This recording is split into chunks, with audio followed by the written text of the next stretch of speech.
The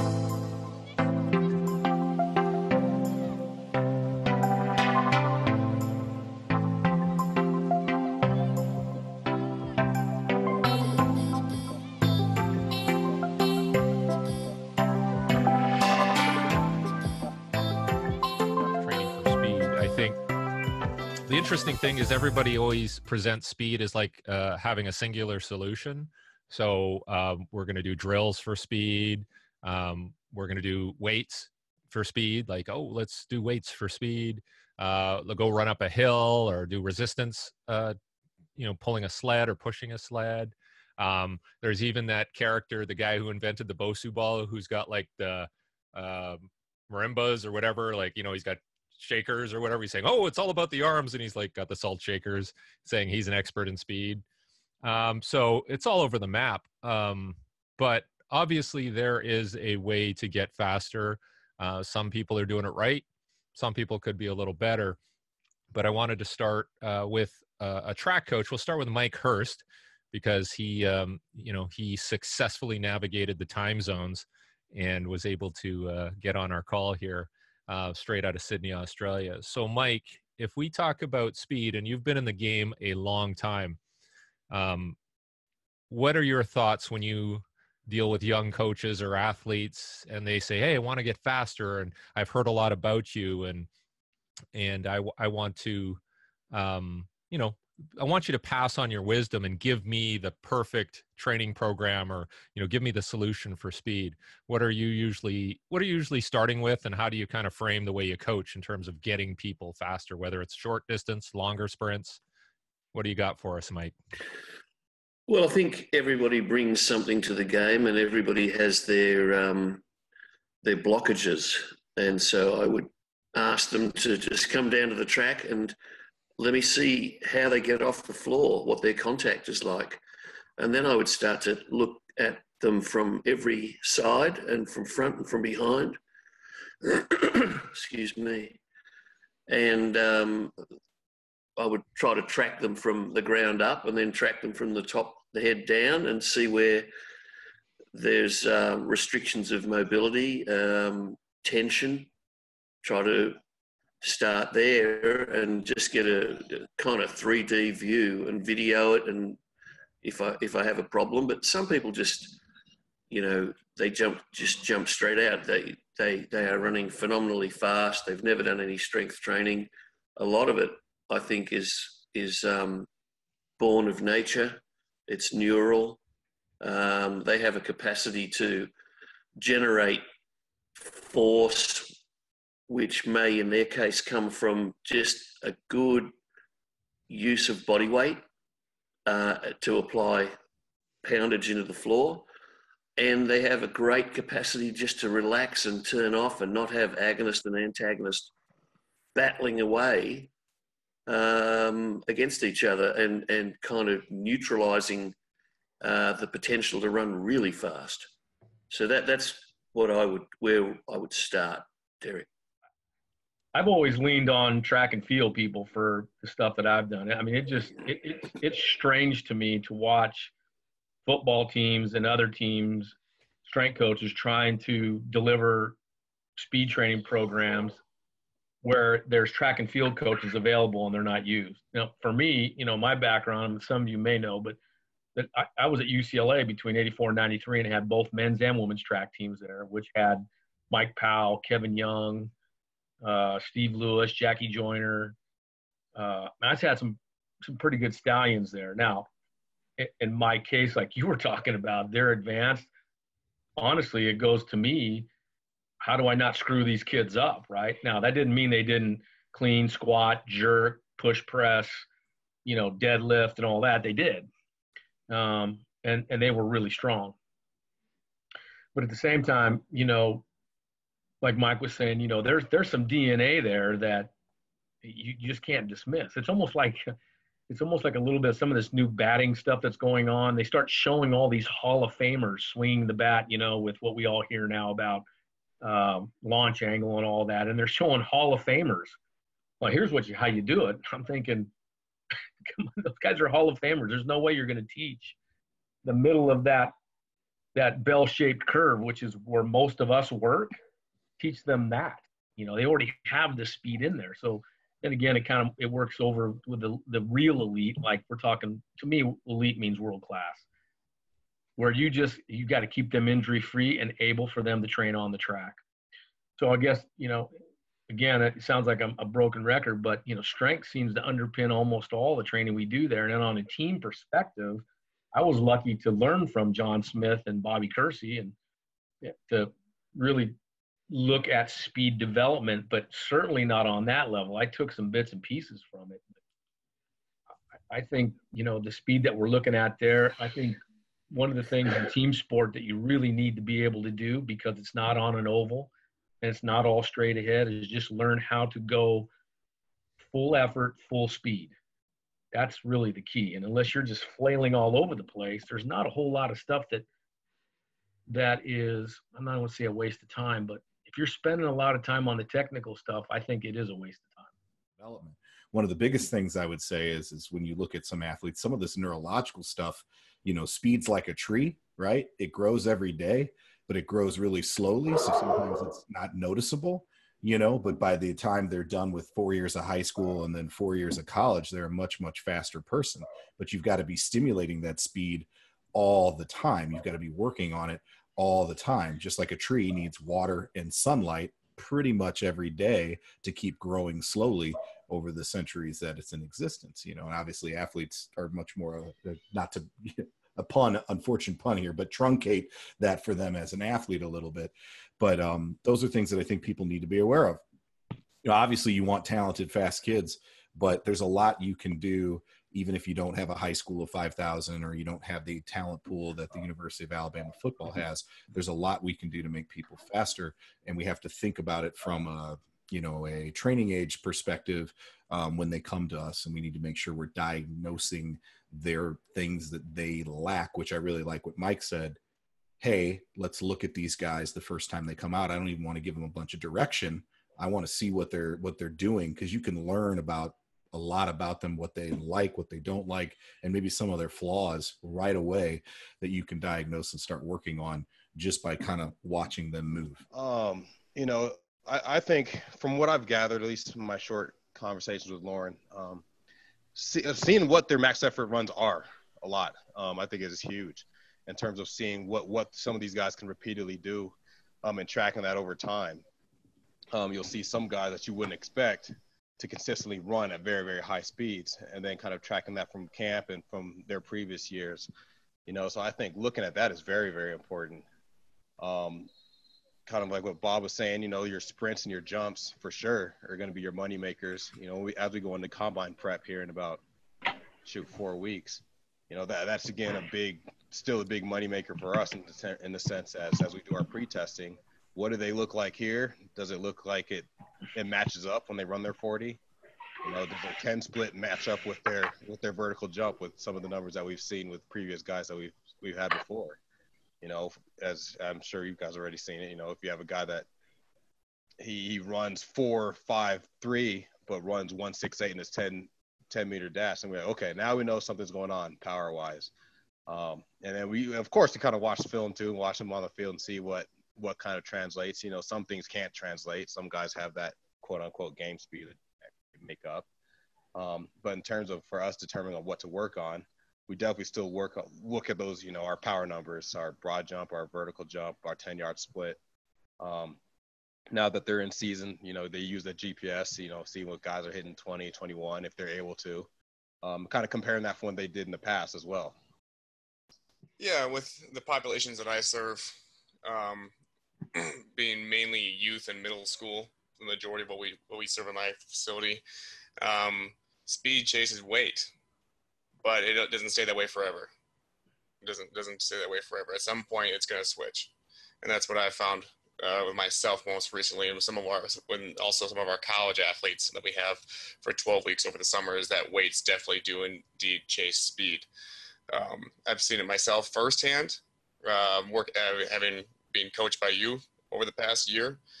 Right, this time last year I was close to 290 pounds and was purely a power lifter, and I've lost almost 30 pounds since then, and you know I only had, well, my all-time best squat this time last year was 562, and then then I deadlifted 617. But then just on October 6th, weighing at 260, I walked into a meet having not gone over 30% of my 1RM on both squat and deadlift for all of the year 2018. So didn't go above 30% of my 1RM on squat or deadlift. And I squatted 535 and pulled 600. Now those aren't numbers that are going to knock Louis Simmons out of his chair, right? Those aren't world-class numbers, but I mean, I think they're significant, right? I mean, because from all the sprinting I was doing, I was able to, you know, maintain, and you can even make the case to that I gained strength after losing all of that body weight too. So, and with our college athletes that we have for all summer long, we don't let them. We operate between 50 to 80% on most of our squatting and deadlifting there. And then at the end of the summer, they'll come in and they'll PR and they'll be like, what happened? And it's like, well, sprinting's what happened, right? I mean, the amount of force they're putting into the ground on each stride, I mean, as many people in this room know, is way more than they're ever going to have on a bar, right? And they're doing it in ever decreasing increments of time, right? So, and a max effort movement takes anywhere between 6 and 8 seconds, right? So how wouldn't that positively transfer over to the weight room? So seeing it both firsthand and with myself and those I work with is that, you know, in the early goings, speed chases weight, but it doesn't stay that way forever. At some point, it's going to flip-flop. Weights do chase speed.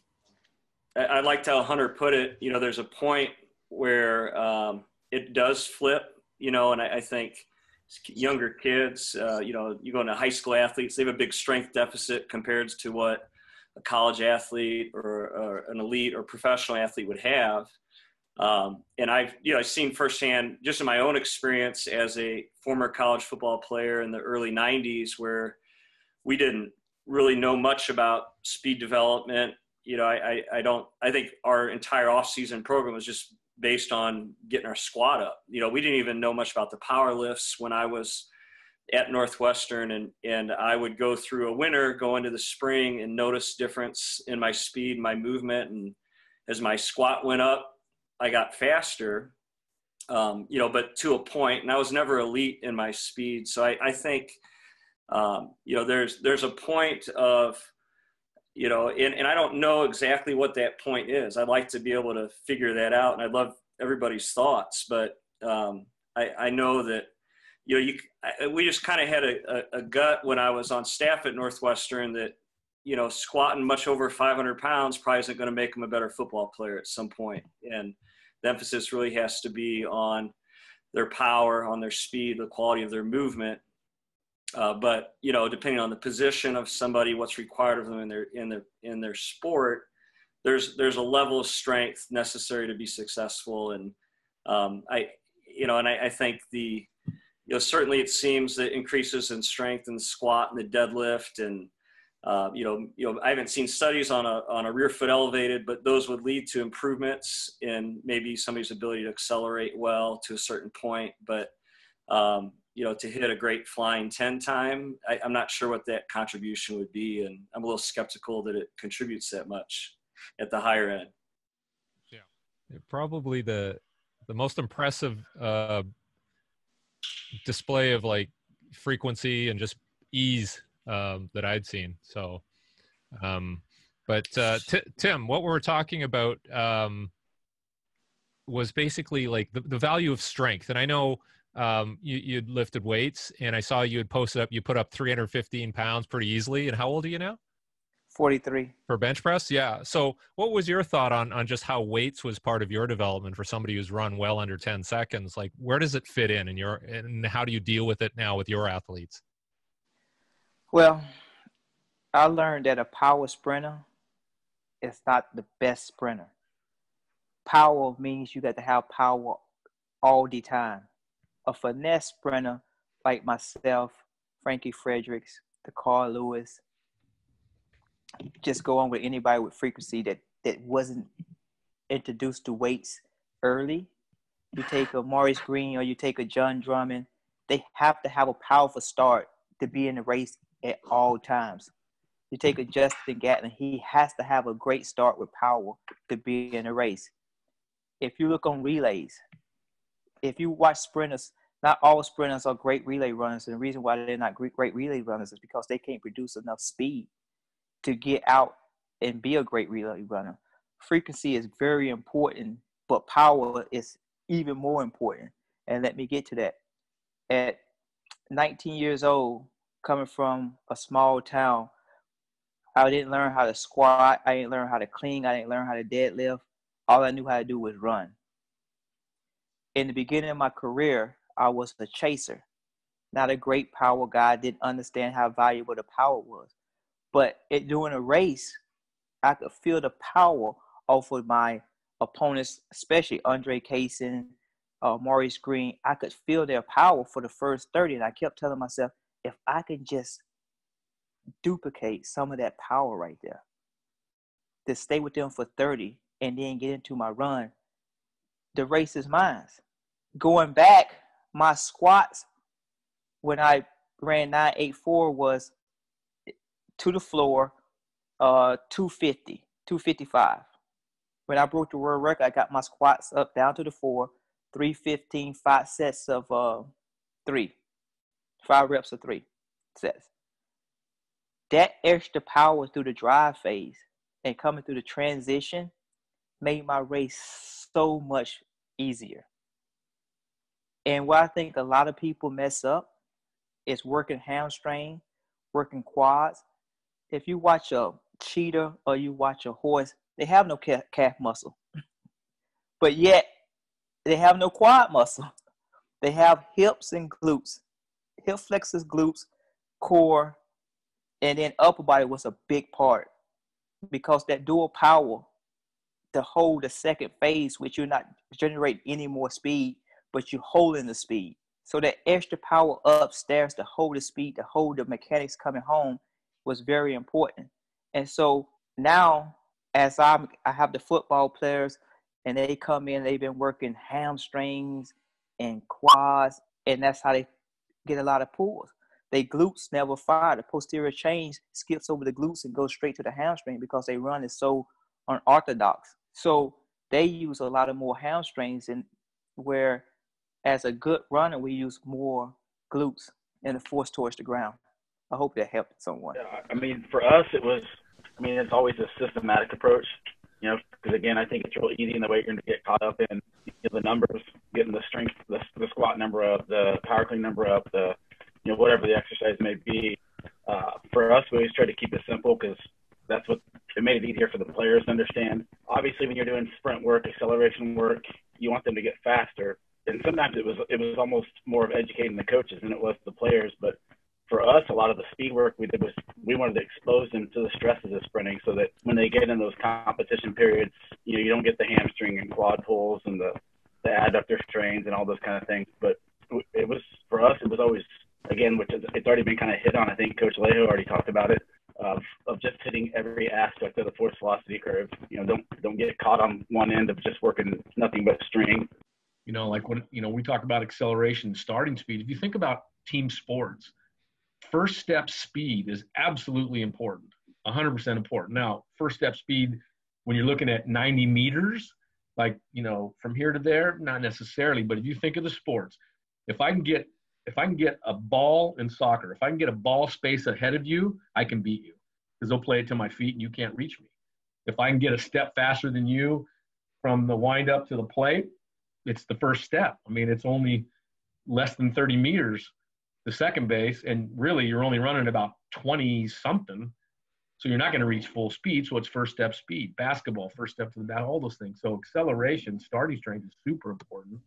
Not that you wouldn't run longer, but there's definitely a marked difference between training a track athlete and team sports, which I've done both of. Tim's explanation before, he talked about squatting and getting deep. Well, if you look at deep squatting, Lauren Chu did some work and he looked at the depth of squatting versus load. And he found that load was more important for the shank, meaning your gastroc calf complex. Depth was more important for your quads. depth and load were most important for your glutes.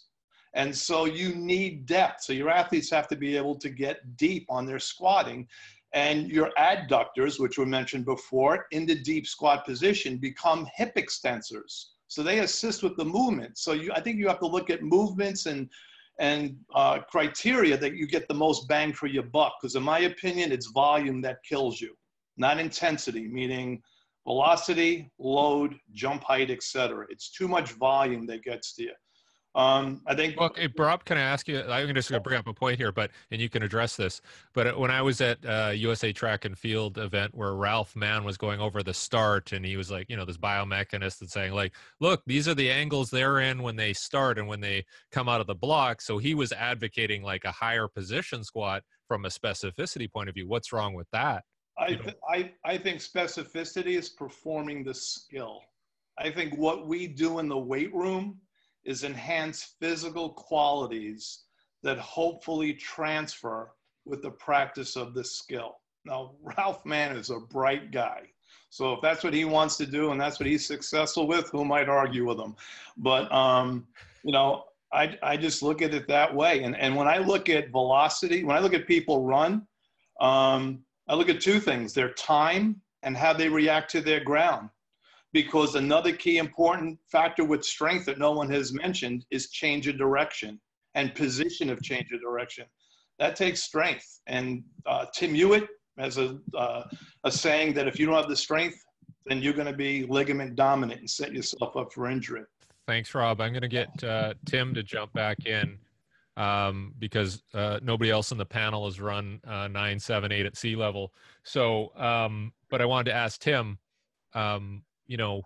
one thing is, what did it feel like to run really fast? Like, to talk to the people that are on this panel here. I know Rob had a good 40 time when he was young, but driving.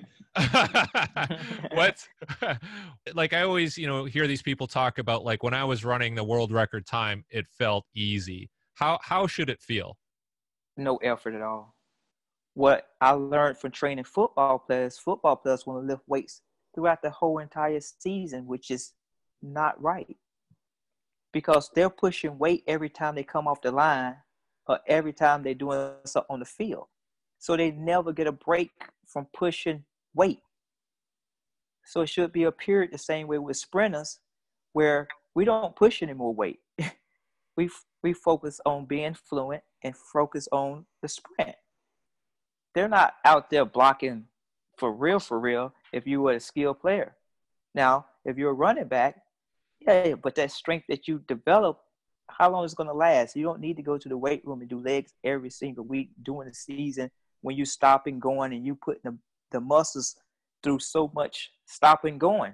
I would never do starts every single day. A football player do a start every single day. Over and over, they starting from stop to go, 10s, 20s, 30s, 40.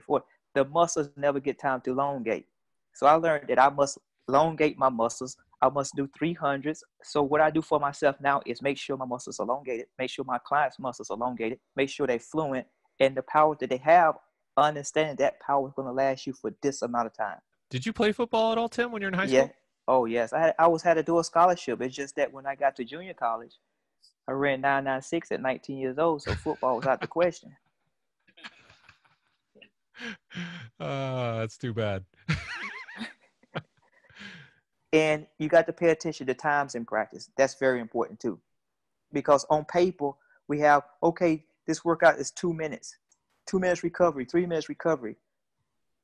And if you don't pay attention to the time and they go out and they do something that's crazy, why should they have the same amount of time to recover without doing something that wasn't crazy? So paying attention in practice and making sure you got a stopwatch out there is very important. That's awesome. Okay. Well, thank you very much again, everyone. Thank you, Tim. Thank you, Bob. Thank you, Mike and Hunter and everybody else. And have a good weekend. And thank you for your time. Hope you had a good Thanksgiving. Take care, everyone. Thanks, everyone. Thanks, Rob. Thanks, Bob. See you, Timmy. Yes. Get in touch with me. All right. All right, man. I'll catch up with you. Okay. Bye. Awesome. All right. Thank you, man.